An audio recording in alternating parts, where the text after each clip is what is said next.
Hello, good morning to everyone. So आज का हमारा जो फिज़िकल एजुकेशन में यूनिट फर्स्ट है, that is name of the unit is changing trends and career in physical education, that is for 11th class. And आज का हमारा जो टॉपिक है that is concept of integrated physical education. So what is concept of integrated physical education, इसको हम देखेंगे। पहले हम थोड़ा सा इसको पढ़ते हैं जो लैंग्वेज दी हुई है। The activity of physical education can also be used in other academic subjects for better learning and understanding. This is upcoming trend where basic form of education has to be provided through physical activity. So देखिए, मैं बता रहा हूँ कि concept of integrated physical education का meaning ये है कि जो फिजिकल एजुकेशन है it's like a comprehensive subjects, कि ये कई सारी चीज़ों से मिलके बना हुआ सब्जेक्ट्स है और ये इंटीग्रल बेसिकली इंटीग्रेटेड पार्ट है ना। या और इसको मैं थोड़ा सा समझाने की कोशिश करूँ तो मैं ये कहूँगा कि जो बाकी सब्जेक्ट्स हैं, बाकी सब्जेक्ट्स के बहुत सारे टॉपिक्स को with the help of the motor activity, यानी कि फ़िज़िकल एक्टिविटी में मोटर एक्टिविटीज़ करके उन सब्जेक्ट्स के बहुत सारे टॉपिक्स को वेरी वेल क्लियर किया जा सकता है। That is the only meaning of the integrated physical education. जैसे मैं एक एग्जांपल लेता हूँ, या है ना, जैसे मैथमेटिक्स सब्जेक्ट्स को अगर हम पढ़ाया जाए with the help of the physical activity, so जैसे ग्राउंड मार्किंग की हेल्प ली जा सकती है कि भाई ग्राउंड मार्किंग में हम कैसे मार्किंग करते हैं, क्या what is thickness, what is length, what is height, है ना, कुछ है ना, what is the height of the net, what is centimeters, meters, feet and all that. So वहाँ पे we can use these kind of motor activity, और वहाँ पे हम जो मैथमेटिक्स के टॉपिक्स की नीड को फुलफ़िल कर सकते हैं।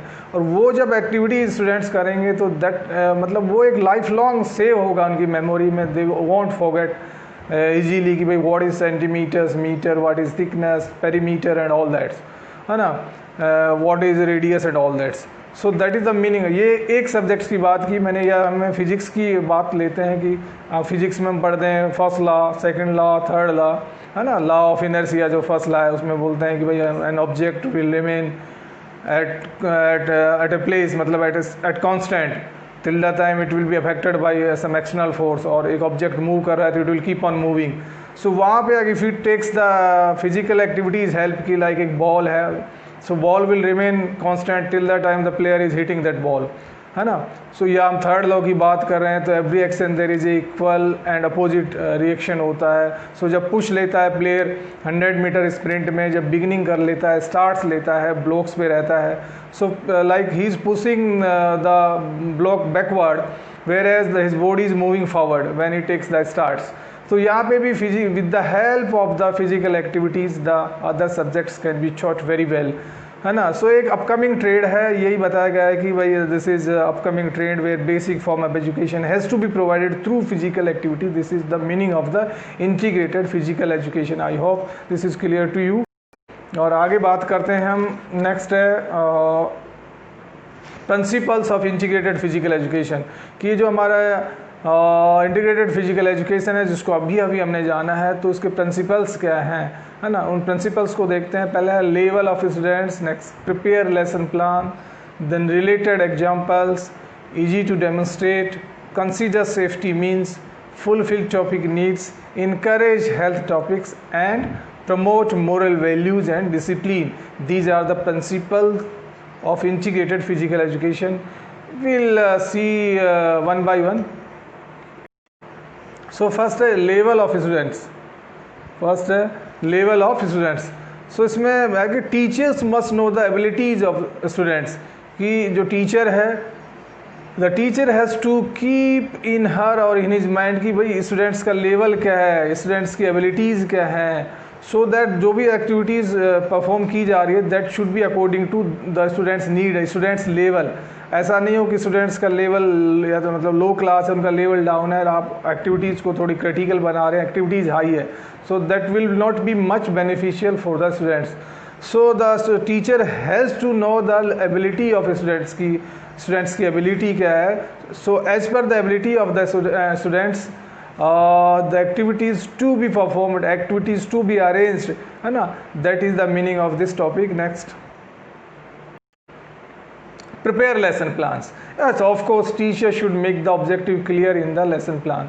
Yes, teacher has to prepare a very clear lesson plan, and the teacher has to keep in her or in his mind ki what are the objective of that activity. So the teacher has to realize कि भाई मेरे को ये objectives को hit करना है, मैं जो अपना activity करा रहा हूँ, जो motor activities के द्वारा जो मैं activities करा रहा हूँ, that activity should hit the objectives जो हमारे किसी subjects के जो हमने objective लिए, that objectives to be hitted by the activity. मतलब उनका जो एक नीड्स है उस टॉपिक की जो नीड्स है that needs to be fulfilled, that needs to be completed by that physical activity. So lesson plans to be well and very good way में प्रिपेयर किया जाए टीचर्स के द्वारा. नेक्स्ट रिलेटेड एग्जाम्पल्स है ना, क्या है कि the examples for integrated physical education must be concerned with subjects matter. जो हमने टॉपिक लिया है एंड जिस सब्जेक्ट्स का लिया है कि जो भी हम एग्जाम्पल सेट कर रहे हैं, जो भी एक्टिविटीज़ करा रहे हैं, that should be like related to the topic needs, as per the topic needs, है ना. कि भाई वो एग्जाम्पल्स हम ले रहे हैं. अब देखिए मैंने एक बात की कि हम बात कर रहे हैं कि लॉ ऑफ इनर्शिया की, तो लॉ ऑफ इनर्शिया के जो नीड्स हैं उस टॉपिक को हमारा एग्जाम्पल ठीक तरह से हिट करे, ठीक तरफ से समझे उस टॉपिक को, है ना. कि भाई व्हाट इज़ या जैसे सेकंड लॉ है कि भाई वेलोसिटी किससे रिलेटेड है, वेलोसिटी इज़ डायरेक्टली प्रोपोर्शनल और indirectly proportional to what and how. So basically वो चीज़ें क्लियर होनी चाहिए हमारे एग्जाम्पल से, है ना. यही बता रहा है ये टॉपिक. नेक्स्ट है easy to demonstrate. So the activity should be presented in a simple way. जो भी एक्टिविटी प्लान कर रहे हैं फिजिकल टीचर्स उस टॉपिक की नीड्स को पूरा करने के लिए, तो वो एक्टिविटी है वो basically that should be very simple. उसको ऐसा क्रिटिकल नहीं बना दें कि उसको कराने में टाइम कंज्यूम हो या बहुत ही लाइक सेफ्टी भी उसमें फॉलो नहीं हो रही है और बहुत क्रिटिकल एक्टिविटीज़ है या कुछ और उसमें अपना एक्सपेंसिव एक्टिविटी है. It should not be in that way. That should be very easy, कि पॉसिबल हो जितना उसको इजी बनाया जाए उस एक्टिविटीज़ को, तो दैट वो एक होना चाहिए उसमें. तो activity should be presented in a simple वे, कि बिल्कुल सिंपल वे से बताया जाना चाहिए कि भाई पुश क्या है, what is the meaning of the push, what is the meaning of the push pull. या हम बताएं कि भाई अपना फ्लेक्शन मूवमेंट क्या होता है या एक्सटेंशन मूवमेंट क्या होता है. तो whatever the activities we are doing that should be very simple to understand for the students, है ना. Next, consider safety means. Yes, the student should be well instructed to perform that activity with full precautionary measures. ये बहुत बड़ी बात है कि देखिए जो भी एक्टिविटी हम कर रहे हैं, just to understand that specific topic, so the safety should be keep in mind all the times. देखिए safety is paramount. जब भी हम safety से को neglect करते हैं, slip करते हैं, उसके हमें बोलते हैं ना वी हैव टू, उसके रिजल्ट्स मिलते हैं हमें. सेफ्टी अगर हमने नहीं मानी तो उसके जो कंसिक्वेंसेज हैं, उसके जो नेगेटिव साइड्स हैं वो हमें स्ट्रेट वे हम पे हार्म करती हैं, हम अफेक्टेड होते हैं. तो सेफ्टी को हमें कोई भी वर्क करें, कोई भी एक्टिविटी करें, safety should be very very important, should be followed all the time. और जहाँ पे भी हम सेफ्टी को चूक करते हैं हमें लाइफ में बहुत बड़े खामियाजा, कई बार स्मॉल सी चूक करते हैं लेकिन उसका जो रिजल्ट है बहुत बड़ा. तो सेफ्टी का बहुत ही केयरफुली मतलब ध्यान रखना चाहिए और सेफ्टी को किसी भी एंगल से उसमें कोई चूक या लूप होल उसमें नहीं होना चाहिए, है ना. सेफ्टी का एक लेसन पढ़ाना चाहिए कि सेफ्टी का लाइफ में कितना बड़ा इंपॉर्टेंस है. And even everywhere in at home, at work place, while we are travelling, while we are going to market, riding, है ना, अपना ड्राइविंग कर रहे हैं या we are working in the field, everywhere जहाँ पे भी हम सेफ्टी में चूक करते हैं सो हमें उससे बहुत सारे मतलब नेगेटिव मतलब रिजल्ट हमें मिलते हैं. कई बार इंजरी ऐसी हो जाती है कि जो लाइफ लॉन्ग इंजरी हो जाती है. तो safety should be keep in mind all the times. And next है encourage health factors. Yes, देखिए the activity encourage students towards good health and health habits.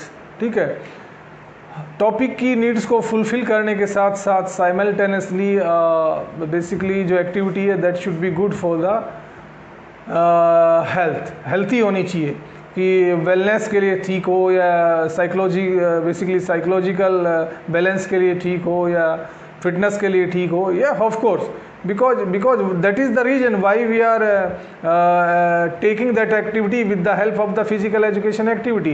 भाई हम उसको मोटर एक्टिविटीज़ या फिजिकल एक्टिविटीज़ का साथ उस एक्टिविटीज़ को इसीलिए कर रहे हैं कि ताकि उसमें हमें डबल गेन हो।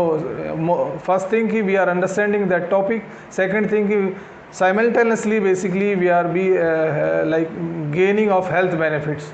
सो दोनों चीज़ साथ होनी चाहिए, तो उसमें हेल्थी होनी चाहिए और हेल्थ बेनिफिट्स उस एक्टिविटी से मिलनी चाहिए। ऑफ कोर्स अगर हम किसी भी टॉपिक को फिजिकल के साथ करते हैं तो हमें बहुत सारे बेनिफिट्स हमें मिलते हैं। Next promote moral values and discipline. देखिए the activity should promote moral values and discipline. देखिए if you are like taking education but if we doesn't adopt the moral values and discipline in our life, then there is no use of the education। बहुत से लोग हैं, I do not want to मतलब tell their names की, जिन्होंने education तो लिया but they doesn't have the moral value, उनका अंत खराब हुआ दुनिया में। सो मोरल वैल्यूज़ का लाइफ में बहुत इंपॉर्टेंस है ना, simultaneously. And that is the reason कि हमें पेरेंट्स, हमारे एल्डर्स, हमें मोरल वैल्यूज़ हमें घर में सिखाया जाता है। When we go to schools the moral values also be taught by the respected teachers any institution में, और हमें लाइफ में कोई ना कोई हमें बुक्स हमें मोरल वैल्यूज़ बताती हैं। तो मोरल वैल्यूज़ का लाइफ में बहुत बड़ा रोल है, because we are not animals. Like yes of course we are living in society, और वहाँ पे वी नीड, हमें एक दूसरे की ज़रूरत होती है। तो मोरल वैल्यूज़ का बहुत बड़ा इसमें बेसिकली लाइफ में नीड्स है। और डिसिप्लिन, यस ऑफ कोर्स कुछ लोग ऐसा सोचते हैं कि भाई डिसिप्लिन है ये तो केवल डिफेंस वालों का काम है, कि बस मतलब they have in their mind कि भाई डिसिप्लिन इज जस्ट मीनिंग कि okay good morning, good evening, left right, that is the only meaning of the discipline. No, discipline is required in every aspects of life, in everywhere all the times. जहाँ पे भी हम discipline तोड़ते हैं कि हमें खामियाजा भुगतना पड़ता है। जैसे if you are not discipline to sleep, हम टाइम पे नहीं सो रहे हैं, definitely it will have the negative effect in our health. If you are not rising early in the morning, again it will have the negative effects on our health. If you are not discipline to our eating habits, हम अपनी eating habits के साथ discipline नहीं है, हम रोज़ pizza, burger या oily या fried food खा रहे हैं, तो फिर हमारे हेल्थ पे उसके बहुत सारे साइड इफ़ेक्ट्स होंगे, रॉन्ग इफ़ेक्ट्स होंगे। When we are moving on the road, walk कर रहे हैं, रनिंग कर रहे हैं, अगर हम डिसिप्लिन फॉलो नहीं कर रहे हैं तो वहाँ पे भी इंजरी, एक्सीडेंट्स के चांसेस हैं। इफ़ यू आर राइडिंग, वहाँ पे हमें अपनी राइडिंग पे फोकस नहीं करके, मतलब वहाँ पे भी हम राइडिंग रिलेटेड डिसिप्लिन नहीं है, if you are watching left and right, वहाँ पे भी हमें प्रॉब्लम हो सकती है, हम स्किड हो सकते हैं या हम किसी ऑब्जेक्ट को हिट कर सकते हैं, एक्सीडेंट हो सकता है। और अगर हम बेसिकली नेचर के साथ भी डिसिप्लिन नहीं है कि हम अपने प्लांट्स को we are just cutting off, trees को we are just cutting off, या हम डिफॉरेस्टेशन में हेल्प कर रहे हैं, फॉरेस्ट को नहीं बचा रहे हैं, वहाँ पे डिसिप्लिन नहीं है नेचर के साथ। ऑफ कोर्स हम देख रहे हैं कि हमने अपने नेचर के साथ डिसिप्लिन नहीं है, तो कितना बड़ा खामियाजा आजकल जो आए दिन अर्थक्वेक्स या what ever the natural calamities आ रहे हैं, उनका वो कहीं ना कहीं इन सब से रिलेटेड है। और so discipline is require everywhere in the life. Even आप देख रहे हैं कि नए नए जो वायरस आ रहे हैं, ये भी कहीं ना कहीं it is related to discipline only, क्योंकि हम we are not discipline towards the animal, we are not discipline towards the environment, we are not discipline towards the nature, we are not discipline to our self. तो जहाँ पे भी discipline is very, और जैसे जैसे because you know population is increasing day by day, hours by hours, and the natural resources are, वो ये तो उतने ही हैं, they are not increasing with the population, ये इनको उतना ही रहना है, तो we have to respect them. So हमें मोरल वैल्यू और डिसिप्लिन को बरकरार रखना है। तो हमारा टॉपिक था कि जो इंटीग्रेटेड फिजिकल एजुकेशन की जो एक्टिविटीज़ हैं, that activity should be full of moral values and discipline. The students has to learn these things simultaneously while they are performing those activity. So I hope this topic, that is concept of integrated physical education, it's clear to you। मैंने आपको इसका meaning बताया है and principles बताए हैं, और ये कई बार एग्जाम में 11th क्लास में आते रहते हैं। और हमारा नेक्स्ट टॉपिक हम लेंगे concept of adapted physical education. So that's all for the day. Have a great day students.